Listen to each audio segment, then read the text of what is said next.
Hello again. We hope it's again. If it's the first time, hello for the first time. So I'm Ms. Shepherd. We are here for the Buddhist service today, and it is September the 9th, Wednesday of 2020. And here where I am, it's quite rainy and overcast. I don't know what day you'll be seeing this or what the weather will be like, but that's what it's like here today. We're glad to be back. I am with Miss Ross once again, so I'll let her say hello too. Yeah, hello everybody. Again, welcome if you're here for the first time. All of you just know that we're thinking of you in these times in between these virtual meetings, and just wishing you well, and glad to be able to be here in this way with you. So just grateful to be here. So thank you, Ms. Shepherd. Thank you. So today we'll run them as we've done in the past. We'll do some chanting.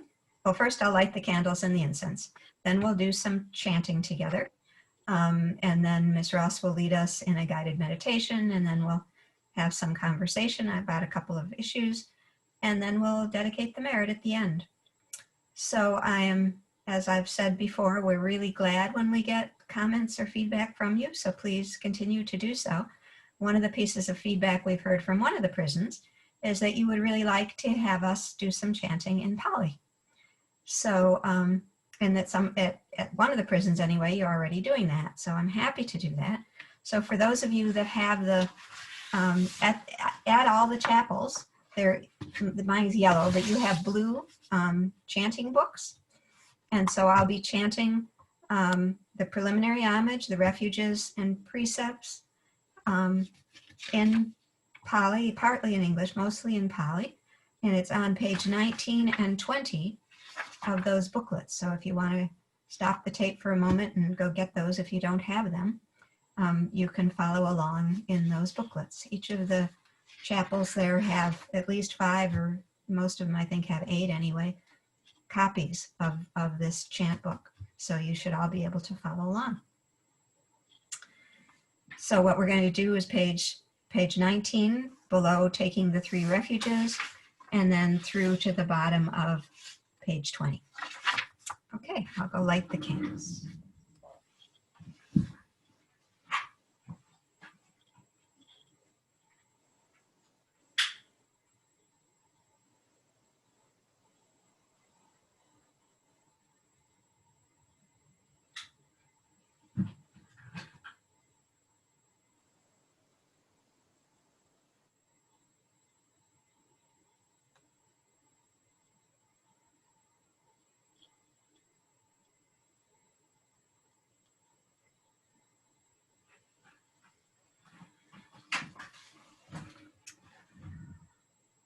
Shrine on the screen.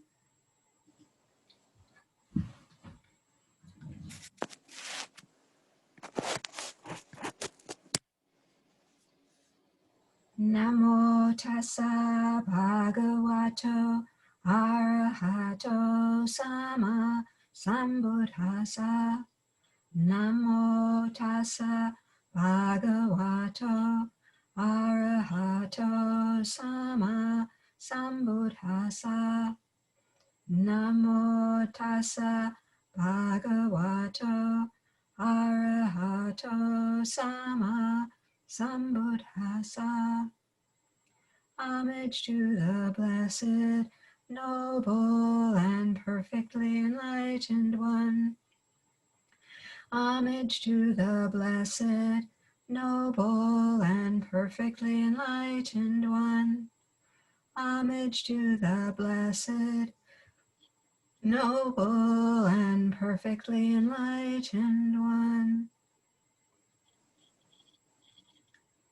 Buddhang saranang gacchami, Dhammang saranang gacchami, Sanghang saranang gacchami, Dutiyampi Buddhang saranang gacchami, Dutiyampi Dhammang saranang gacchami, Dutiyampi Sanghang saranang gacchami, Tatiyampi Buddhang Saranang Gacchami. Tatiyampi Dhammang Saranang Gacchami. Tatiyampi Sanghang Saranang Gacchami. Now we'll do the refuges, first in Pali and then in English. Panatipata veramani sikapadang samadhyami. I undertake the precept to refrain from taking the life of any living creature. Adinadana veramani sikapadang samadhyami. I undertake the precept to refrain from taking that which is not given. Kame sumi chachara veramani sikapadang samadhyami. I undertake the precept to refrain from sexual misconduct. Musawada veramani sikapadang samadhyami. I undertake the precept to refrain from false and harmful speech. Suramaraya maja pamadatana veramani sikapadang samadhyami. I undertake the precept to refrain from intoxicating drink and drugs which lead to carelessness. Imani pancha sikapadani silena sukatinyanti silena boga sampada silana nibutinyanti tasma silanvi sodaye.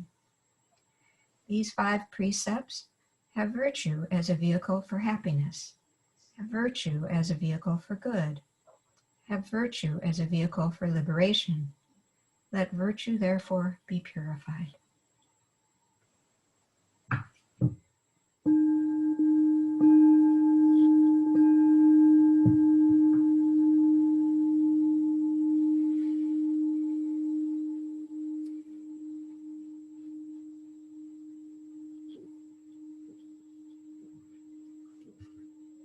So with the fading of the bell from our chanting, from our remembering the Buddha, the Dhamma, the Sangha that we can take refuge in, from our precepts, we'll now move into meditation.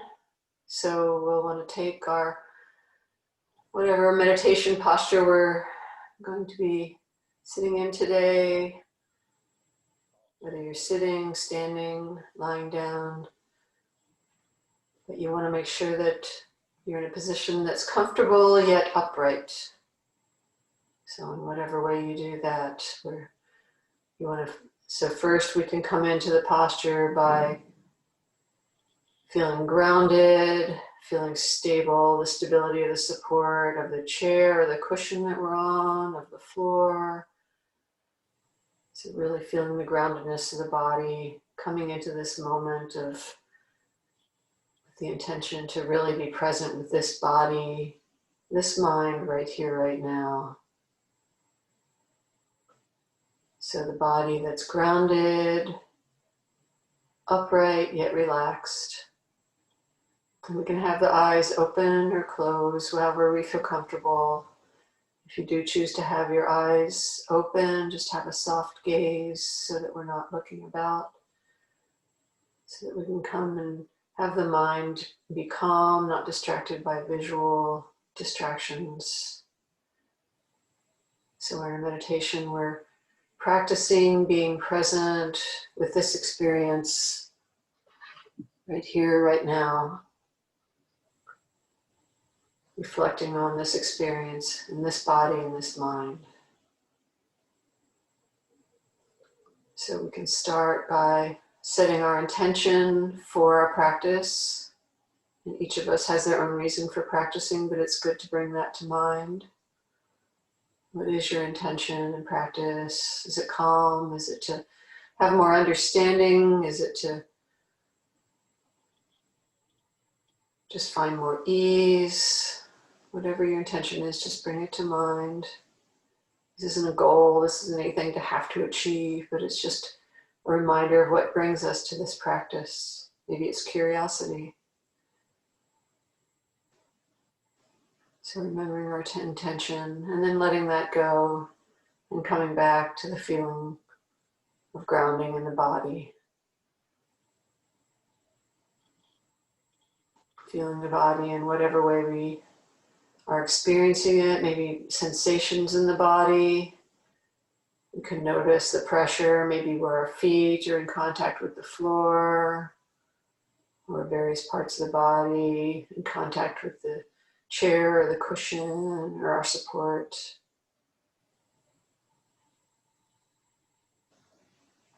Just the mind noticing sensation in the body. And we may notice that the mind moves from one place to another in terms of how it experiences the body. This is the movement of consciousness, constantly changing.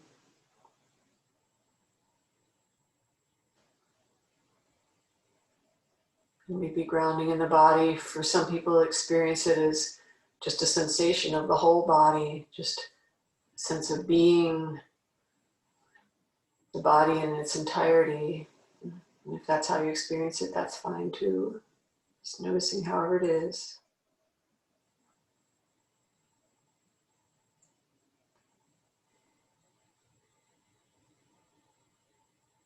We can ground also in the breathing that takes place within the body, so being present with the process of breathing.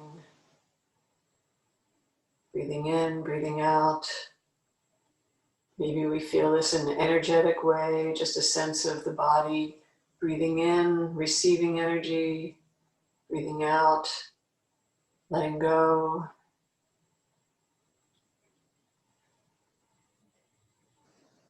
Or maybe we feel the sensation of the breath, breathing in through the tip of the nose, down through the body, into the belly, and back out again.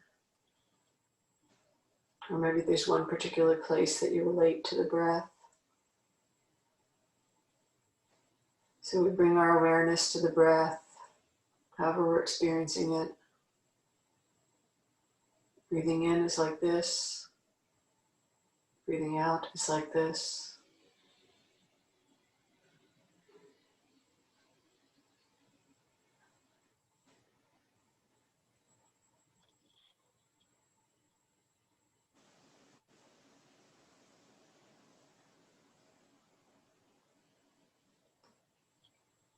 And so we can use this awareness of the breath as our meditation object to ground the mind in the body, in this present experience. And we can notice how the mind is when we're really present with the breath. Usually it brings a sense of calm or ease. Just noticing how the mind is. And then going back to breathing, breathing in, breathing out.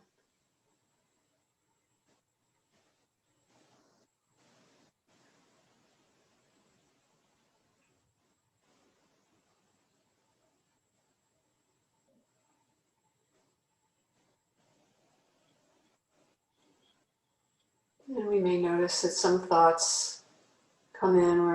We may not be constantly aware of the breath. Occasionally a thought will come in, and we just need to notice that when we do notice it.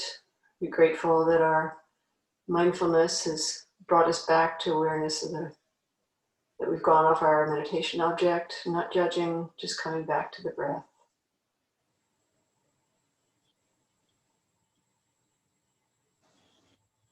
Breathing in is like this. Breathing out is like this.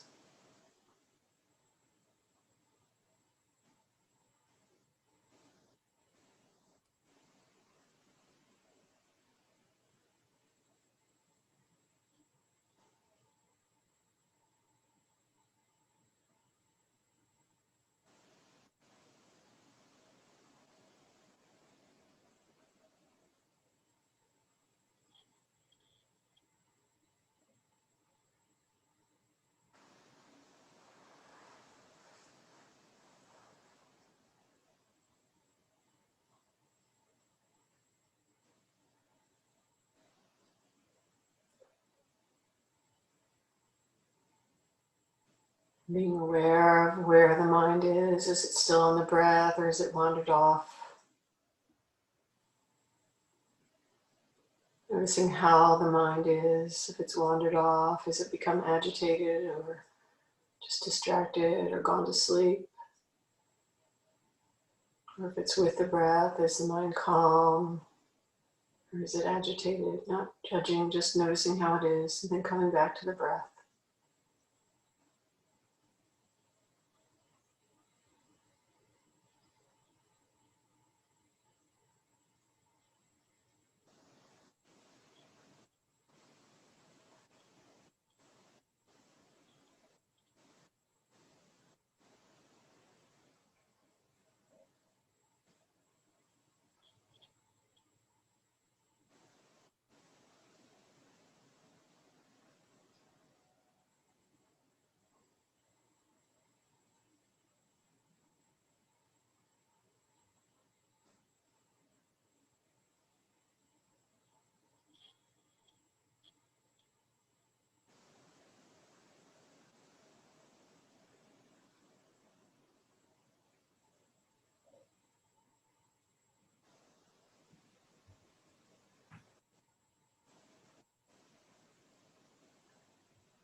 And noticing where the mind is, if it's still with the breath or if it's gone off thinking or gone to sleep. Noticing how the mind is, how the body is it relaxed or is it agitated or dull or sleepy or energized? Just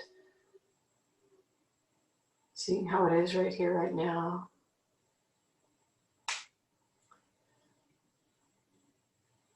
So we can bring again to mind our intention for our practice, whether it's to try to bring more ease in our life or maybe less reactivity or calm, maybe even joy. We can bring to mind that intention and just really feel the goodness of that intention in this totally crazy world where people are just running around and doing, hurting each other and doing things that are crazy and getting mad and chasing after stuff.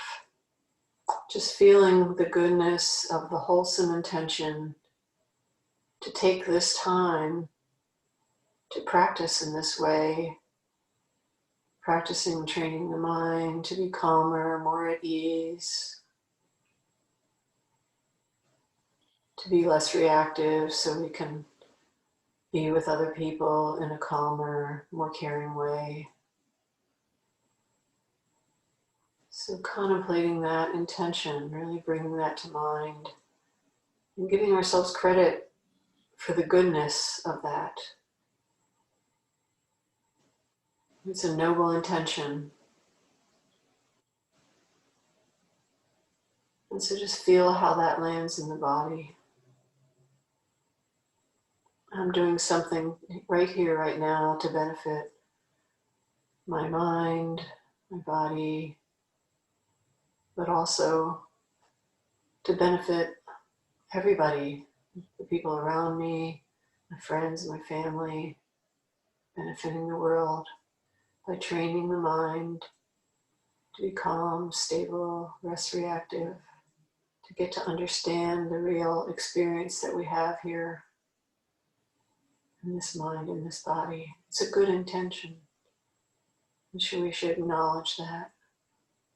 And notice how that feels in the heart, in the body, in whatever way you feel it.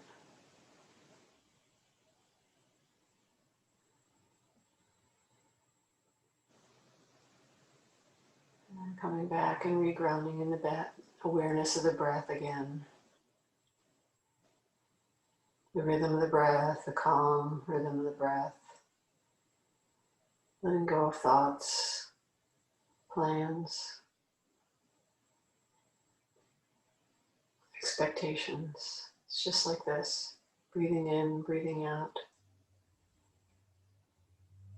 Breath is like this.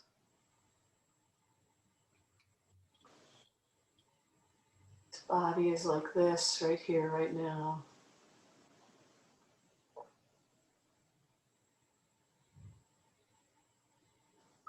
This mind is like this.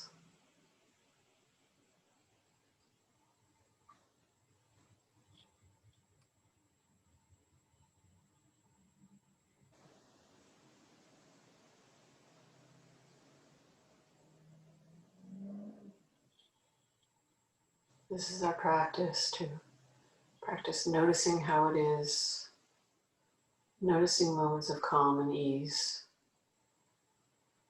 encouraging them when they do happen, so that we may be more aware and more responsive when we go about our daily life, and feeling the goodness of that.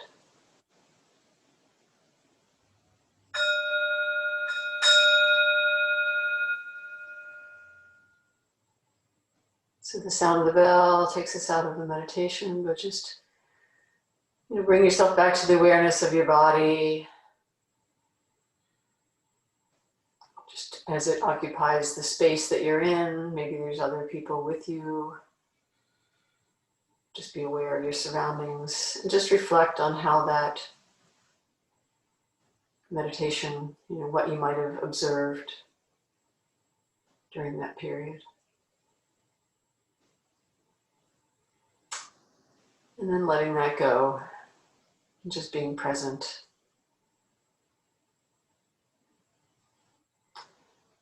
So, again, whatever your experience was, this is what we do in our meditation. We can be grounded in the present experience, but we can also bring things to mind, to contemplate, to help us learn, to gain wisdom of watching cause and effect. If I bring this to mind, what happens? If this happens, how is the mind and the body? So that's part of our practice too. And again, we do this on the cushion so that we can take it out into the world in our everyday life. So we do after that meditation, now we're going to just reflect on some things. And if you were here for the last session that we recorded, the shepherd read some questions that were sent in by one of the participants, and back in August, and he raised a number of questions, and we tried to address some of those, but we didn't really address all of them.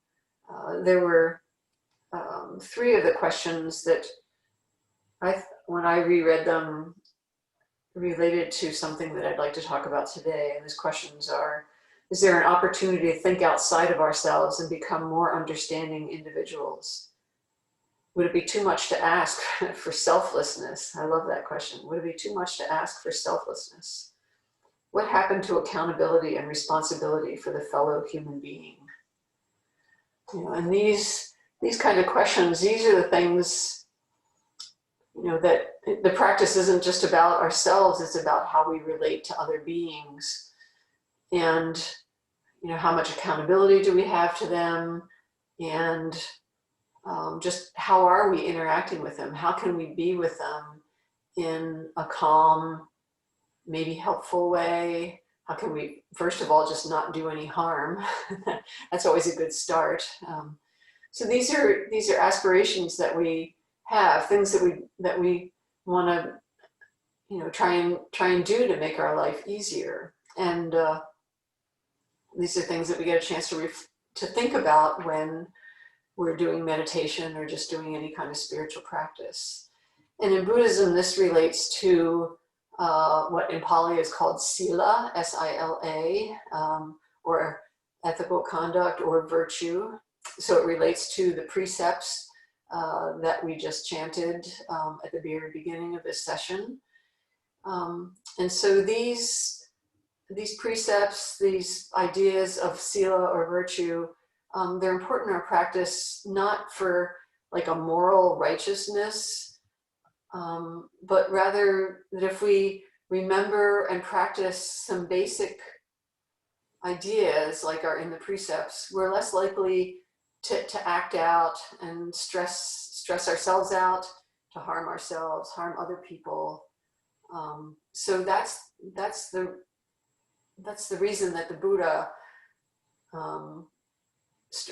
introduced the idea of these precepts as a way of practicing. And so as a group, we can remember the precepts, we can remember these these ways that we're trying to practice. And if I can read them again.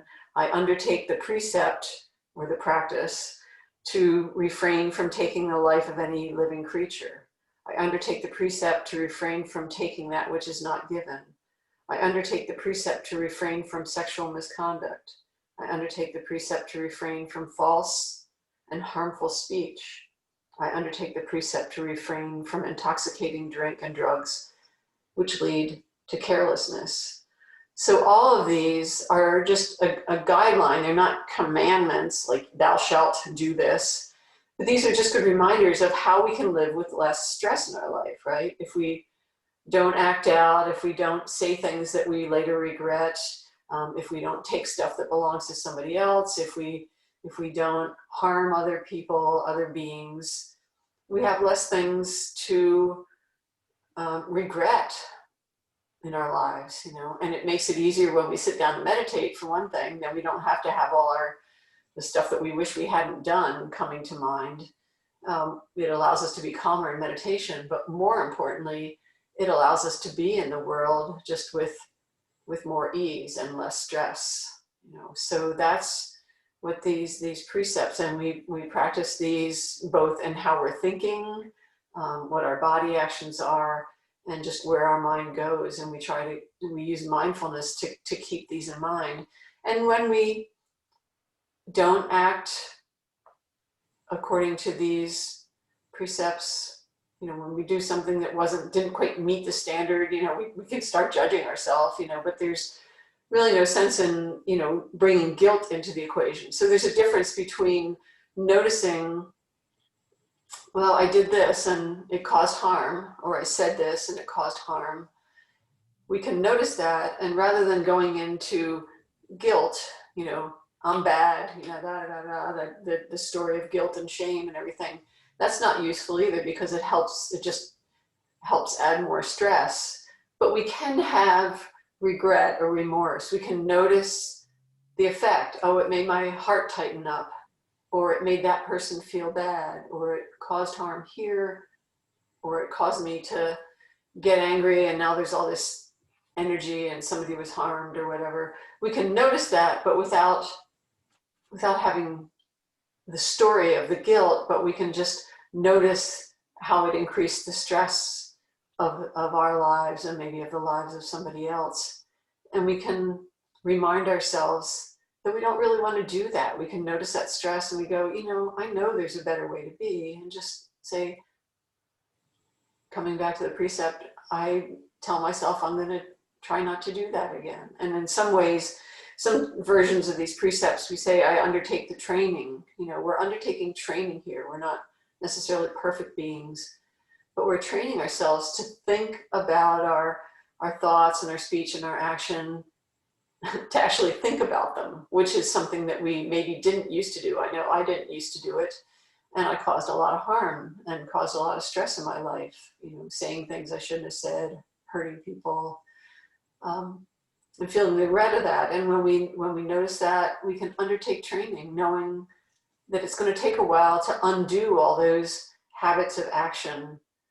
But every time that we can catch ourselves before we act out in some way that's harmful, then we can notice that too. So that's an important part of the practice in my world, important part of the practice of the precepts, the ethical conduct, virtue, whatever you want to call it.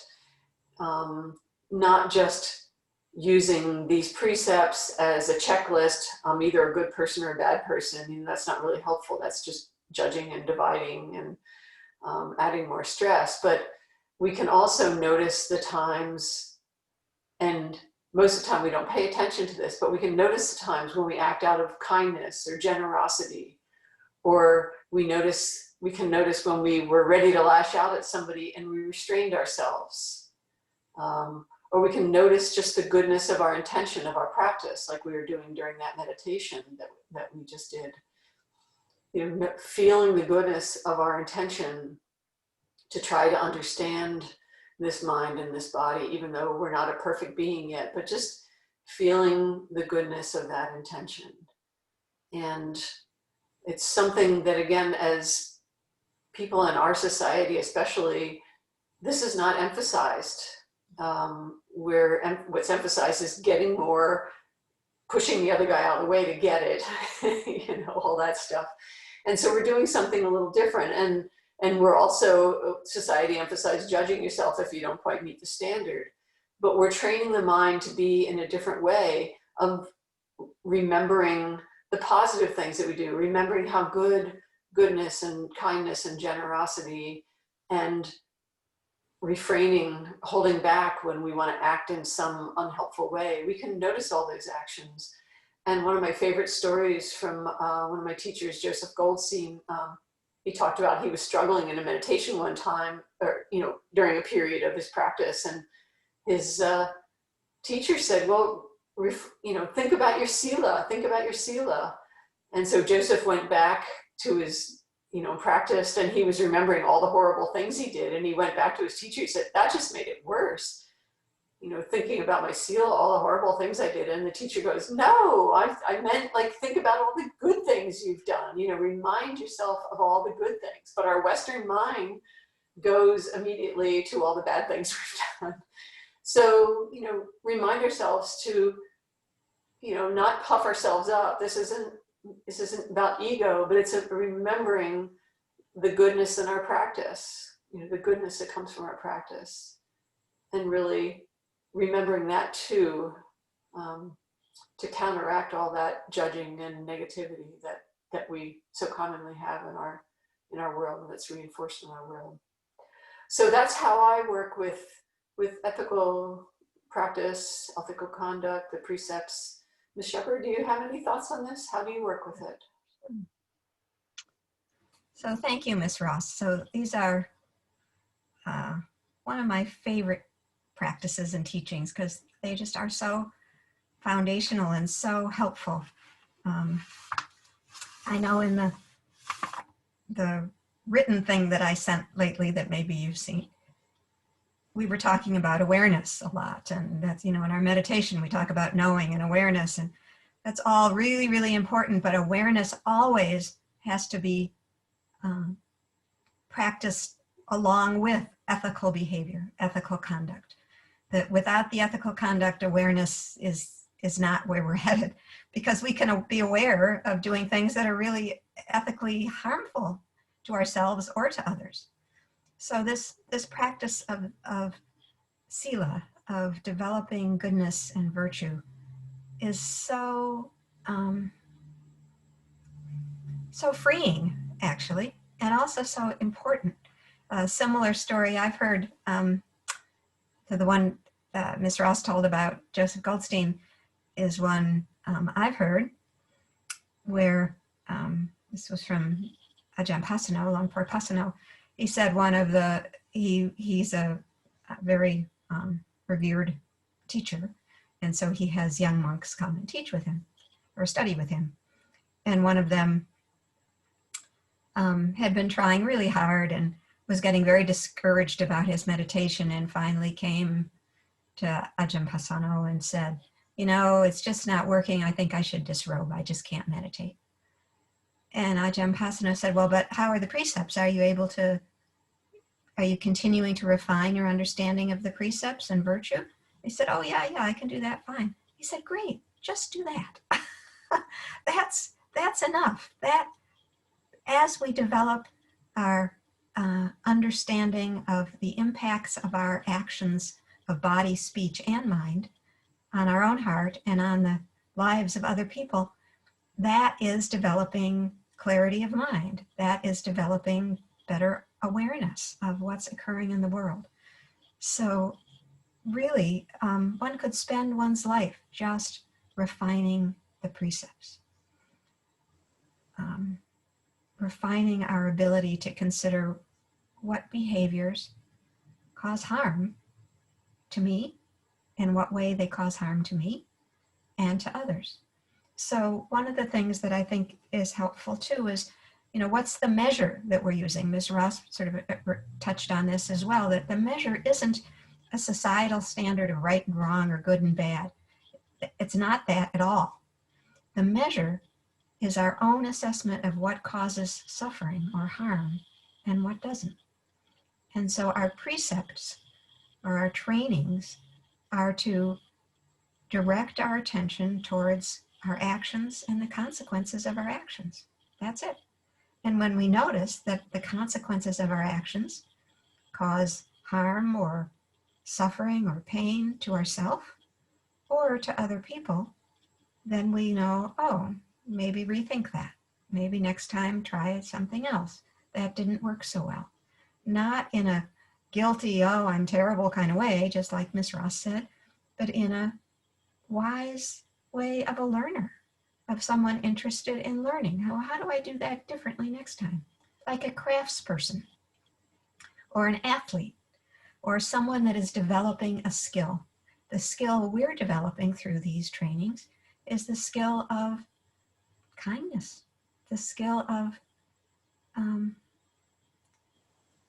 leaving impressions that are for the benefit of oneself and others rather than for harm of oneself and others.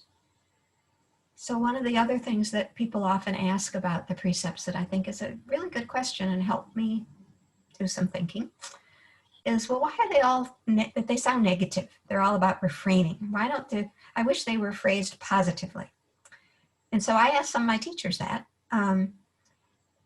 and I thought their answer was very, very helpful. And what they said is that when, if they were phrased positively, if they said, well, be kind to everyone, that's pretty big, right? That's impossible. You can't be kind to everyone. It's too overwhelming. But when they're phrased in a, I guess, negative or a way of refraining, it's clearer, it's cleaner. Oh, okay, I don't have to be wonderful to everyone, but just don't take their life. Don't take from them. Don't harm them sexually, right? Don't speak badly of them or to them. Don't use intoxicants and then, lose track of how you're relating to them. So that this idea of refraining, it's not to make it a negative thing. It's to limit the possibilities of what we're doing and making it clearer to say, you don't have to do everything. Just don't do this. Just don't take from people. Don't harm people sexually. Don't speak badly of them or of yourself. Don't take their lives. So it hopefully that helps you see that actually it's more helpful to have them phrased that way because it makes it doable. It makes it, we can say, well, maybe I couldn't be kind to everybody in the world, but I can refrain from taking their stuff, from speaking lies. I can do that. That's clear. And then maybe the final thought. So Ms. Ross and I have both been listening to some teachings by a teacher named Ajahn. So Ajahn just means teacher. Longpo is the honorific title that monks get when they've been in robes for more than 40 years. And this monk has been in robes for more than 40 years. So he's referred to often as Longpo Viradamo. And one of Ajahn Viradamo's, or Longpo Viradamo's, favorite phrases is, do as much good as you can and as little harm as possible.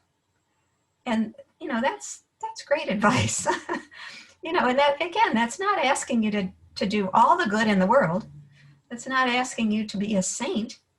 It's asking you to just pay attention as much as you're able in this moment, in this life, in the conditions you're in, As much as you're able to do good, do that. As much as you're able to refrain and do as little harm as possible, do that. That's all. It doesn't need to be over the moon dramatic and spectacular. Just as much as you can and as little harm as possible. So maybe I'll leave it with that. Any other follow-up, Ms. Ross? No, I think it's lovely because as you were talking, I thought of that same phrase, and I actually had intended to bring that up, so I'm really glad you did. It's so simple, 5 precepts. What were the 5?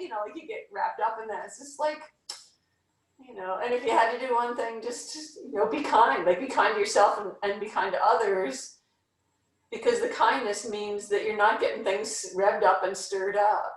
And you'll know whether you're being kind or not by whether your heart is seized up or whether it's open, right? And this is why we emphasize mindfulness of the body. Like, if you start training yourself to pay attention to the body, you'll know when you're doing something that's not helpful, and so yeah, this is our practice. And again, remembering our good intention, I think we're not perfect beings, but just our intentions are good, and we're each doing the best we can, and we're not making excuses of ourselves, giving ourselves a bye, but acknowledging that this is, as Lumpur Viradama says, this is a marathon, not a sprint. So let's keep doing the marathon, and running and walking, whatever. Just keep moving in this direction. So that's my story. I'm sticking to it. Thank you. I think just one final thought from me maybe is the other amazing benefit I find of these precepts and keeping them in mind is that it just makes life so much lighter, so much freer, so much more open, that when I notice, this one comes up particularly around speech for me, that when I've been able to pause through mindfulness and not say something that I realized later would have caused harm, and I was able to refrain, to just wait, to just say, maybe I really don't have to add that. The next day, it feels so good. It's like you can get on with your life. But if I don't do that and I say that thing, then the whole next day is spent chewing it over. Oh, I should have, or I shouldn't have, or well, why did he say that? Because that's what made me do it. And it's just, your life is caught up in all of that recollection and reflecting and trying to get through it, think it through and justify it or rationalize it. Whereas if we just wait, we just refrain, then we can get on with life. We can move forward, and what happened yesterday is done, out of the way. I have a friend, I forgot, this just came to me too. Let me share you the last thing. She likes an acronym called WAIT, which means, why am I talking? So to bring to mind, before you say something, wait and make sure there's a good reason to be talking rather than just spewing. So with that, let's do our dedication of offerings. Thank you all so much. Please do continue to send comments or questions or whatever you would like for us to respond to. We love to hear from you, and we hope you're doing real well. So I will put up the sharing of merit. Actually, as I think about it, instead of doing that sharing of merit in English, let's do the Pali closing homage, which in those same chanting books that you all have is on the very last page, page 30. And we'll do it in English, in Pali and English. So this is the homage to the triple gem. Arahang Sama Sambuddho Bhagawa, the Lord, the the perfectly enlightened and blessed one, Buddhang Bhagavantang Abhivademi. I render homage to the Buddha, the Blessed One. Svagato Bhagavata Dhammo, the teaching so completely explained by him, Dhammang Namasami, I bow to the Dhamma.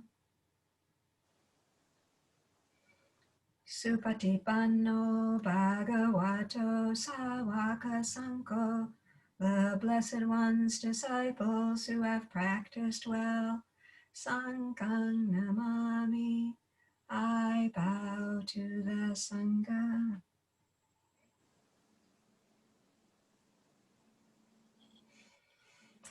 So thank you all. I hope working with these trainings are as beneficial and heart-opening to you as they are to me and Miss Ross. And I hope you'll find them of help in every moment of your life. Miss Ross? No, just take care, everybody. You know, we're thinking of you, and we look forward to connecting with you next time. So take care. Thank you. Bye-bye.